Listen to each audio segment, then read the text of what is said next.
अस्सलाम वालेकुम एवरीवन। उम्मीद है आप सब लोग खैरियत से होंगे। ब्लॉकचेन डेवलपमेंट के इस कोर्स में ये हमारा फर्स्ट लेक्चर है। अगर तो आप ब्लॉकचेन किस तरीके से काम करता है इसके बारे में वाकिफ़ हैं तो आप ये लेक्चर स्किप कर सकते हैं। अदरवाइज़ ये आपके लिए बहुत इन्फॉर्मेटिव लेक्चर होगा। इस लेक्चर में हम ये देखेंगे सबसे पहले कि हमारा फाइनेंशियल सिस्टम जिस फॉर्म में अभी एग्ज़िस्ट करता है वो कहाँ से स्टार्ट हुआ और किन-किन फ़ेजेज़ से इवॉल्व होते हुए यहाँ तक पहुँचा। ये इसलिए ज़रूरी है ताकि हमें पता चल सके कि money, fiat money, paper money किस तरीके से काम करती है और हमें ये पता चल सके कि बैंक्स किस तरीके से काम करते हैं। फिर हम ये देखेंगे कि बैंक्स के अलावा और बहुत सारे सेंट्रलाइज़्ड सिस्टम्स हैं। इनके सेंट्रलाइज़्ड होने की वजह से क्या-क्या प्रॉब्लम्स अकर होती हैं and then we will see कि अगर हम सेंट्रलाइज़ सिस्टम को छोड़ते हैं उन प्रॉब्लम्स की वजह से और एक डिसेंट्रलाइज़ सिस्टम की तरफ आते हैं, तो कैसे हम एक आइडियल डिसेंट्रलाइज़ सिस्टम बिल्ड कर सकते हैं जिसमें वो तमाम पर्क्स, वो तमाम बेनिफिट्स हों जो हम अभी सेंट्रलाइज़ सिस्टम से अचीव कर रहे हैं और वो तमाम नुकसानात जो हमें सेंट्रलाइज़ सिस्टम से उठाने पड़ रहे हैं, उनसे बचा जा सके।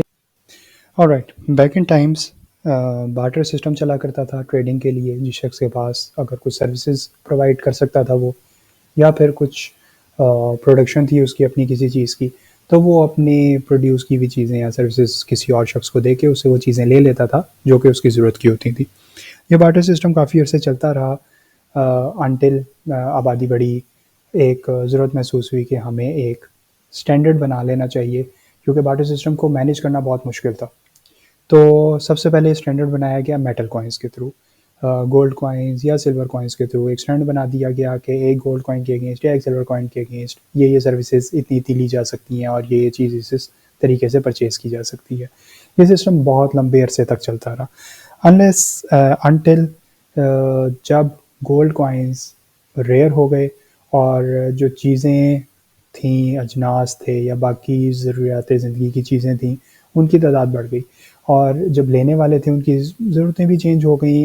एक शख्स 1 मन या 2 मन आटा नहीं इकट्ठे ख़रीदना चाहता, वो 1 किलो या 2 किलो ख़रीदना चाहता है, तो वो क्या करे?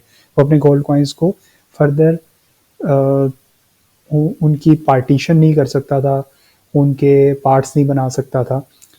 यहाँ से एक और सिस्टम इवॉल्व हुआ जब पेपर करेंसी प्रोड्यूस होना शुरू हुई। इसकी एक छोटी सी स्टोरी ये है कि वो दुकानें जहाँ पर आप अपनी चीज़ें गिरवी रखवा कर उनसे पैसे ले लेते हैं, पहले ये सर्विसेज, आजकल ये सर्विसेज बैंक्स प्रोवाइड करते हैं। आप अपना सोना रखवाएं, उनसे कुछ पैसे लोन पे ले लें। पहले ये सर्विसेज कुछ ऐसे इंस्टीट्यूट्स या कुछ ऐसे लोग प्रोवाइड करते थे जिन्होंने एक ये सिस्टम स्टार्ट किया कि आप अपना सोना या अपने गोल्ड कॉइन्स ला के हमारे पास रखवाएं, हम इसके अगेंस्ट आपको सर्टिफिकेट्स दे देंगे अपनी दुकान के साइन स्टैम्प, और वो एज ए स्टैंडर्ड माने जाएंगे। आप उसे मार्केट में कहीं पे लेके जाएं, वो इस बात की गारंटी होगी कि इस सर्टिफिकेट के अगेंस्ट हमारे पास कुछ गोल्ड इस शख्स ने रखवाया हुआ है, तो आपकी ट्रेडिंग बड़ी आसान हो जाएगी। और इवन इसमें आपके पास ये भी फ्लेक्सिबिलिटी है कि ज़रूरी नहीं है आपने 10 ग्राम सोना हमारे पास रखवाया तो हम आपको एक ही 10 ग्राम सोने का सर्टिफिकेट दें, हम आपको एक एक ग्राम सोने के 10 सर्टिफिकेट दे देते हैं। आपकी ट्रांजेक्शन ज़्यादा फ्लेक्सिबल हो जाएगी, आप मल्टीपल ट्रांजेक्शन कर सकते हैं। मल्टीपल, इससे कॉन्सेप्ट आया मल्टीपल डिनोमिनेशन के करेंसी नोट्स का। तो ये वो फर्स्ट टाइम था जबकि करेंसी नोट्स जो हैं, जो कि आपकी और हमारी जेब में इस वक्त एग्जिस्ट करते हैं, वो इस तरीके से बनना शुरू हुए थे। यही वो इंस्टीट्यूट्स एवॉल्व हुए और इनका नाम बैंक बन गया। फिर ये बैंक्स जो हैं वो सोना रखते थे और उसके अगेंस्ट करेंसी इशू करते थे, जिस तरह हमारा सेंट्रल बैंक है, दूसरे मुल्कों के सेंट्रल बैंक होते हैं। अनटिल 1970s में यूएस ने पेट्रो डॉलर का एक कॉन्सेप्ट इंट्रोड्यूस करवाया और वो कॉन्सेप्ट ये था कि पेट्रोलियम मसनूआत दुनिया में किसी ने भी ख़रीदनी है तो वो डॉलर के अगेंस्ट ख़रीदेगा। और तभी ये जो डॉलर है हमारा, ये गोल्ड बैक होने की बजाय फिएट करेंसी बन गया। इसका मतलब ये है कि देयर आर गोल्ड वो स्टैंडर्ड नहीं है जिसके अगेंस्ट यूएस डॉलर जो है वो पब्लिश किया जाता है। बहुत सारे और मल्टीपल फैक्टर्स हैं, कॉम्प्लेक्स कैलकुलेशंस हैं और गवर्नमेंट्स इस चीज़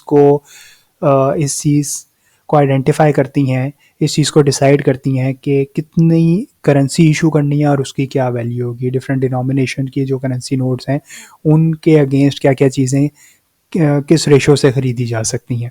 ये फ़िएट मनी जब से इंट्रोड्यूस हुई 1970s में तो जो एंड यूज़र था जो एक्चुअली वो हार्डली अपनी सर्विसेज प्रोवाइड करके या कोई चीज़ प्रोड्यूस करके अपनी मनी प्रोड्यूस कर रहा था, करेंसी नोट्स जो उसके पास थे, अब ये उसके पास से इख्तियार ख़त्म हो गया कि वो उसकी वैल्यू को डिटरमिन कर सके।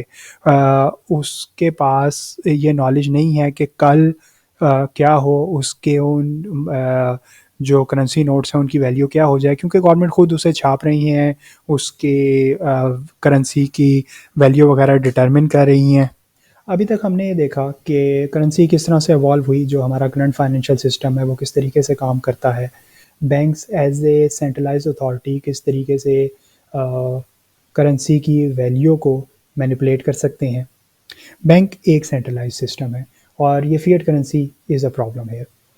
इसके अलावा और बहुत सारे सेंट्रलाइज्ड अथॉरिटीज़ हैं, लाइक लैंड रिकॉर्ड जहाँ पे मेंटेन किया जाता है। जब हम लैंड की ट्रांजैक्शन करते हैं, एक शख्स से दूसरे शख्स को मुंतकिल होती है, तो भी हम एक सेंट्रलाइज्ड अथॉरिटी पे डिपेंडेंट होते हैं कि वो एक शख्स से दूसरे शख्स को ये एक शख्स के नाम से ख़त्म करके दूसरे शख्स के नाम पे लैंड को मुंतकिल कर देगा। और अगर उनकी सिक्योरिटी ब्रीच होती है या वो ख़ुद कुछ फ्रॉड करते हैं तो डेफिनेटली वो जो बोथ पार्टीज़ हैं, जो पैसे दे रही हैं, जो पैसे ले रही हैं, जिनकी एक्चुअल एसेट है, वो दोनों उसमें सफ़र करती हैं। इसके अलावा इलेक्शन सिस्टम है। रीसेंट एग्जांपल है, ट्रम्प जब प्रेसिडेंट बने तो उस इलेक्शन को रिग्ड करार दिया गया, प्लस ये कहा गया कि it was hacked bye Russia. तो आपका जो इलेक्शन कमीशन है किसी भी कंट्री का, वो एक सेंट्रलाइज्ड अथॉरिटी होती है जो फाइनली ये डिसाइड करती है कि किसके कितने वोट थे एंड ऑल दैट।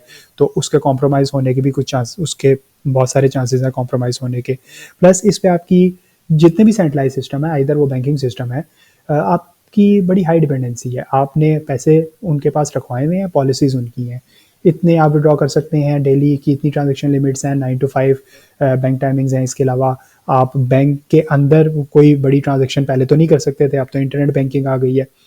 अच्छा, इसके अलावा सिंगल पॉइंट ऑफ फेलियर है, लेट से कोई फ्रॉड नहीं होता, कोई और चीज़ नहीं होती, बट इनका जो सेंट्रलाइज सिस्टम है, जो सॉफ्टवेयर सिस्टम है, वो पावर फेलियर्स हो जाते हैं और इस तरह के कोई और इशू हो जाता है जिसकी वजह से अवेलेबिलिटी उनकी कॉम्प्रोमाइज़ हो जाती है। ये वो सारी चीज़ें हैं जो कि सेंट्रलाइज सिस्टम में करंटली हम इश्यूज़ को फेस कर रहे हैं। अब हम इन इश्यूज़ को किस तरीके से रिजॉल्व करें, क्योंकि हम बहुत ज़्यादा डिपेंडेंट हैं सेंट्रलाइज सिस्टम के ऊपर, हमारा पूरा सिस्टम उसके ऊपर चल रहा है। अगर हम डिसेंट्रलाइज सिस्टम के ऊपर जाते हैं तो हम डेफिनेटली ये चाहेंगे कि सेंट्रलाइज सिस्टम से हमें जो पर्क्स मिल रहे हैं, जो बेनिफिट्स मिल रहे हैं, वो अपनी जगह पर रहें, प्लस जो नुकसानात थे हम उन्हें एक तरफ कर दें और डिसेंट्रलाइज सिस्टम की तरफ मूव करें। आगे चल के हम ये देखेंगे कि किस तरीके से हम एक बहुत बेहतरीन डिसेंट्रलाइज सिस्टम बिल्ड करें जो हमारी तमाम ज़रूरियात पूरी कर दे।